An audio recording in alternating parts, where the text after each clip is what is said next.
Okay, I'm sorry, but really? Really? Bastero, okay. I guess we're going.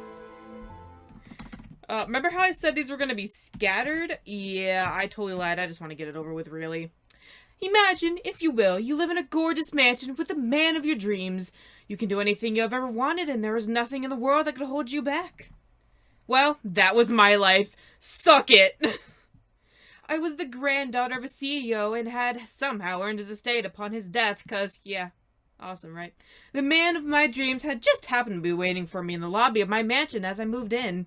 Mind you, he was mortally wounded and he turned out to be a demon, but that was beside the point. The man of my dreams, James, was smart, kind, caring, and very capable of taking care of not only me, but his 4 younger brothers. The 5 of them lived with me for a short while, making the house as lively as ever. However, I only needed James at my side, and soon enough the younger 4 brothers left us to our own devices, wanting to start lives of their own. Living with James was like a dream come true. He always cooked breakfast and helped me keep the house clean, and during his free time he tended the garden. There were often times when he and I would eat, and we would eat the gazebo. We'd do that. We'd eat in the gazebo outside, enjoying the sun and fresh air. Work-wise, James had taken the position of the CEO at my grandfather's toy company and helped expand it to new heights. He did his very best to make it the best company it could be, and wound up raising more money for the charity than any other company on the planet, because, our life is perfect. Needless to say, I was very proud of him and was happy to know that my grandfather's company was in good hands. I was even more happy to call him mine. Mine. James and I had lived a dream like romance for a year and a half. The thought of marriage often crossed my mind, but I left it to the hands of fate. If James was going to propose to me, then he would do it when he was ready. Nevertheless, the conversations we would have were interesting, to say the least. Oh god, not this music. One day I found him lounging in the library, lost in a familiar book. With a smirk, I crept inside and peered over his shoulder at the chapter he was reading. You really like that book, don't you, James? I can imagine him, we scare him, and he's just like, oh god! Smacks us over the head with a book. That'd be me. Jumping up in his seat, James snapped out of his train of thought and stared up at me in surprise, making me laugh and grip the chair to keep him from falling onto my knees from the hilarity. Love! Reading 50 Shades of Grey, are we? Good afternoon to you two, James. I smiled playfully at James before taking the book out of his hands and looking at the cover. I was right, that's so rude, you don't just take a book out of somebody's hands. Love and Romance, a study of intimacy. Nothing wrong with interacting with my feminine side, thank you very much. James cleared his throat as he shook his head and relaxed in his chair, trying to calm down from his sudden surprised outburst. You keep coming back to this book no matter how many others you read. Why? It's an interesting commentary on romance. A writer falling in love with their manager and dealing with her own internal feelings is an interesting topic to read about. Truly, sorry, I needed a drink so badly. My god. I handed the book back to James before walking around and sitting on the empty seat across from him. James nodded and placed the book down on the table between us while he crossed his legs. Remember, demons don't fully understand love. We may experience it, but we don't know it well enough to label it as such. Okay. But you understand it, right? Of course, but that doesn't mean that I shouldn't continue to read about it. I really don't think love is something you can study. I guess you're right, but what does reading that book over and over do for your research on it? James chuckled and leaned back in his chair. That book in particular shows the balance between love and lust. Oh. Which, by contrast, is an emotion demons understand completely. Right. Completely? I'm sure there are some things even you don't understand if demons don't understand love. Provoked by my statement, James raised his eyebrow with an almost amused grin. Is that a challenge? Oh god, no! I can't read another sex scene! For a moment, I remembered James's powerful personality. Oh boy, this was a challenge of his intellect, and such a dare would not remain undominated for long under his keen eye.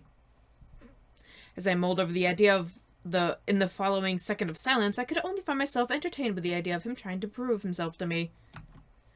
To that, I smirked and lifted my chin a bit in a small, taunting display. And if it was? The moment James smirked at me and licked his lips over so slightly made me question everything in the form of loud screaming in my head. What did I throw myself into? Still, my face remained unfazed, and I continued to stand my ground as James replied. Then tell me, what could I possibly not know? Shit, I stared at James for the longest time before settling into my seat, crossing my legs. If this was going to be a lesson in romance, and this was going to be... I had accidentally called somebody. I was trying to turn the volume up on my phone, and I ended up calling somebody. Whoopsies! Anyway, I stared at James for the longest time before settling into my seat, crossing my legs. If this was going to be a lesson in romance, then this was going to be one where I was the teacher! Alright then, do you know what the sexiest thing a person can do for another? That's a bit specific. I promise, there's only one answer. That was a lie. There was obviously more than one answer, but I hoped that he would draw the answer from our relationship rather than just form a generic answer. Either way, I'd get him. James sat back and closed his eyes, thinking to himself and assembling his answer. As he opened his eyes, he smiled. Make them feel cared for and cherished beyond anything else in the world. That's the sexiest thing you can think of? Just making sure I wasn't still in that call, dear. His answer surprised me. I imagined him trying to weasel out of the answer with a gesture or a specific action. As his words hit me, my cheeks burned a soft pink in agreement. It was rather sexy to think about. Really? The feeling of his hands along my body would make me feel like a goddess worthy enough to be ravished. The kisses on my skin would paint me in a glow of love and compassion. The way he held me always sent me to cloud nine. I'm just afraid that I'm still in that call and I'm just reading whatever that is to whoever's on the other end, which is my mother. She's the last person I called, so that'd be interesting. He had won this round. I nodded, pursing my lips as his smirk grew a bit. He interlaced his fingers and placed them on his knee, waiting my next question. This had become a game of trivia, almost. He would know. Would he know all of the answers? I pushed forward, now determined to prove that I was right. Okay, but what about sexy clothes? What about them? What color clothes should a person wear to attract someone? Red and black. Another trick question. This was all matter of opinion. It didn't take long for James to reply. It depends on the person they wish to attract. But red and black, they're the sexiest colors. Purple and black and red and black are the sexiest colors, in my opinion. I think a lot of people would agree, but try yellow and black. I don't know. Black and yellow, black and... I don't know. That is so... Well, 2000 and what? I don't know. 2005? I don't know. As James' eyes traveled up and down my form, I suddenly felt naked. Oh dear! I personally would love to see you in black. Perhaps gold or red. Thank you, black or red. He exactly, red, black, or gold. I don't really agree with gold being the sexiest color, but your opinion. Damn it, he won again, but at least I knew what to wear if I wanted to seduce him into bed. I really hope I'm still not on that call. I'm just being paranoid about it now. I shook my thoughts out and knuckled down on my determination. I would not be beaten! I had crossed my legs and leaned over my knees, face as stone cold as a statue. James raised an unamused eyebrow once again as I threw a volley of questions at him, hoping to throw him off. Giving or receiving? Giving. Nightgowns or teddies? Nothing at all. But teddies, though. Kitchen or shower? Both. He said that like, hell yeah, both. You don't know me. I'm that hot. Both. He looks so smug, like, yeah. I was going crazy at the ideas forming in my head. This game of question and answer became one that heightened my libido in the most shameless of ways. Still, I would not give in. The question became about a relationship more than just general romance and lust. The more he answered, the more I learned about him. I would use his response to my advantage later, but for now, the harvest for answers continued.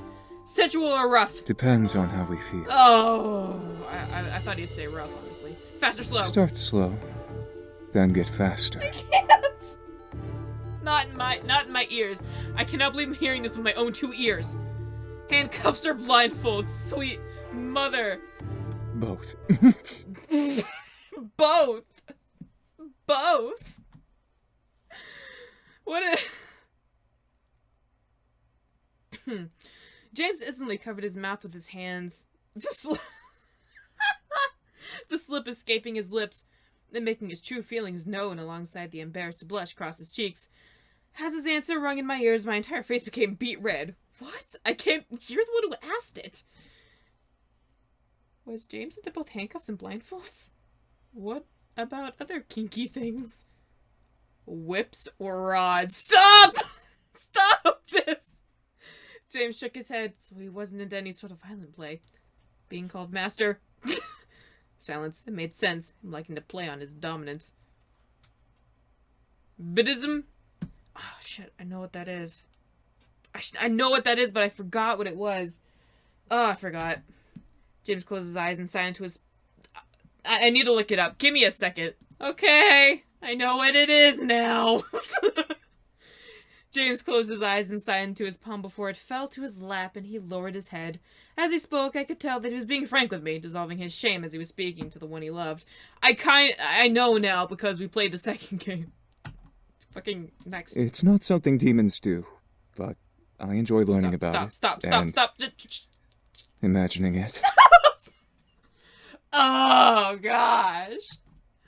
Where did you learn about it? James chuckled softly, shaking his head. A novel I read a long time ago. Oh, hell. It was a study on fictional romance and the publishing of erotica in the last 10 years. Oh, smother. It wound up in the piles of books I read when we first came to the human world. That explained it. However, I almost didn't expect it from James. Eric, maybe, but not James. Seriously, Eric or Sam, but not James. Shoot. Just throw a curveball my way, why don't you? Looking at him, I could tell James was trying to come to terms with releasing this information to me. While he was talking to the one he loved, he knew that the topic was a pretty big one to drop in the game we were previously playing. I didn't want to make him feel uncomfortable about it, so I spoke up again. Are you interested in trying? No! Sexto! Uncharted territory! Private property! Stop! For a moment, James didn't answer. When he did, I could tell that he was being open about it. Now that I knew his true feelings for it. I would be lying if I said no. Stop! Private property! No! I'm literally making an X with my fingers right now. James looked back up at me, his expression neutral in an attempt to remain calm, and leaned back in my seat and closed my eyes. This game definitely taught me a lot of new things about James. I already knew some of it, but I think we're reaching a whole new territory here. I would pursue this new information and try it with him? Would I? Okay, you're asking yourself. Would I pursue this new information and try it with him? That was up to me to decide later on, and hopefully never. For now, though, our game had ended and it was unclear who had won between us. I had got my answers, but the last question threw both of us off. How would we determine the winner? I finally decided to stand up and walk over to James, letting him watch me as I sat on his lap, wrapping in my... He's got a boner after all that talking about kinky shit. Letting him watch me as I sat on his lap, wrapping my arms around his neck and leaning forehead against him. Maybe you do know everything. Well... Whoa, what was that? You can't... Whoa, let me read the line first, game. We can continue with the sexy music in a second. James finally relaxed and nuzzled my nose with his before kissing me softly. Well... There we go. Not everything. Ow. Cheesy porn music. Huh? I still have a lot to learn about you. Me? Why, hello there, Professor. How are you? Oh, I couldn't think of any. I almost said hello there, Doctor, and I don't know. I was trying to give him a name. I came with whatever went. James stared deep into my eyes, leaning back and removing his glasses. How many times are we gonna almost do it in the library, though? Removing his glasses. As his whiskey eyes began to glow a soft golden color, I gasped as he smiled playfully at me. It's only fair that I ask you the same questions that you asked me. Don't you think? I guess. Was something scratching it up? Whatever. Alrighty. I stared wide-eyed at James. Was he seriously going to ask me the same questions I asked him? James chuckled lowly. What? Are you afraid now? Bro, hit me with them! No. Good. Because I don't intend to be gentle. Oh. Ugh, Pepsi went up my nose. Oh, God. Fuck. That's it.